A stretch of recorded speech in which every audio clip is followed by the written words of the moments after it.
అందరికీ నమస్కారం. చిన్న పిల్లలకు ఇంట్లో తీసుకోవాల్సిన జాగ్రత్తలు.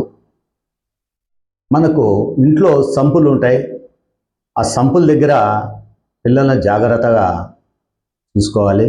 పిల్లలు ఆ సంపుల దగ్గరికి వెళ్ళినప్పుడు అక్కడ తెలియక నీళ్ళల్లో పడడం కానీ, ఆ సంపుకు లాక్ చేయకుండా పోవడంతో సంపు ఎత్తుకొని వాళ్ళు ఏదైనా తొంగి చేసి నీళ్ళల్లో పడిపోవడం కానీ ఇట్లా చనిపోవడం జరుగుతుంది. కాబట్టి ఆ సంపులో మీరు ఏదన్నా ఉంటే పని అయిపోతే నీళ్లు తోడుకోవడం కానీ అయిపోయిన వెంటనే లాక్ చేయండి.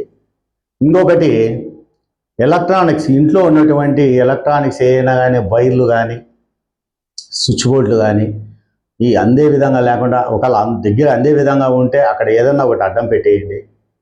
అడ్డం పెట్టడమే కాకుండా మనము సెల్ ఫోన్లకు ఈ ఛార్జింగ్ పెట్టుకుంటాము, కొందరు ఆఫ్ చేయకుండా అట్టే పెడతారు. పిల్లలకు తెలియదు, వాళ్ళు నోట్లో పెట్టుకుంటారు. ఆ షాక్ కూడా గురై ప్రాణాలు పోయే పరిస్థితి ఉంది. వాళ్ళ విషయంలో కూడా జాగ్రత్త వహించండి. ఇంకొకటి, పిల్లలు తింటున్నారనుకొని చాక్లెట్ చాలామంది ఇస్తున్నారు. ఆ చాక్లెట్ నములుతాడా నమ్మలేడా అని కూడా మనం గ్రహించుకోవడం లేదు. తల్లిదండ్రులు ముఖ్యంగా గ్రహించుకోవాల్సింది, అలాంటి చాక్లెట్లు ఏమన్నా కానీ ఇచ్చినారంటే వాళ్ళు తెలియని వయసు, అవి సప్పరించేది కూడా తెలియకుండా మింగేయడం జరుగుతుంది. గొంతులు అడ్డపడి ఊపిరాడక చనిపోవడం కూడా జరుగుతుంది చాలామంది. అది కూడా జాగ్రత్త వహించండి తల్లిదండ్రులు. ఇంకొకటి, ఇళ్లలో చాకులు ఇలాంటివి ఏమైనా ఉన్నా పిల్లలకు అందుబాటులో లేకుండా చూడండి. అవి ఏమి చేతులు అవి తెగచ్చు.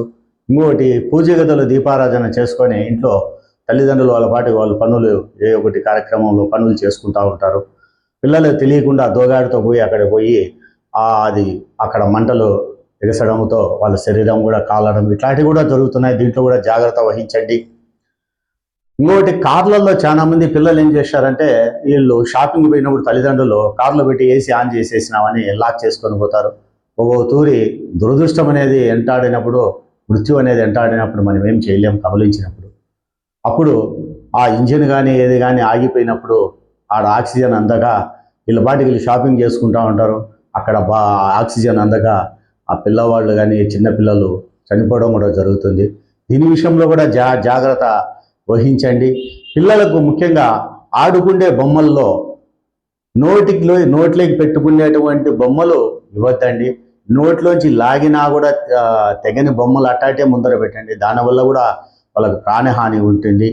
కాబట్టి చాలా అన్ని విషయాల్లో జాగ్రత్త వహించి పిల్లలకు ఎంత జాగ్రత్తగా మీరు సంరక్షించుకుంటే వాళ్ళకు మాట్లాడే వయసు, ఈ వస్తువు తగలకూడదు, ఇక్కడ పోతే ప్రమాదము, ఇక్కడ ఇది పట్టుకుంటే హాని జరుగుతుందని తెలిసి వచ్చినంత వరకు కాపాడుకోవాల్సిన బాధ్యత తల్లిదండ్రుల మీద ఉంది. కాబట్టి ఈ జాగ్రత్తలు వహిస్తారని కోరుకుంటున్నాను. ఇట్లు బోనం శెట్టి వెంకటేశ్వర ప్రసాద్.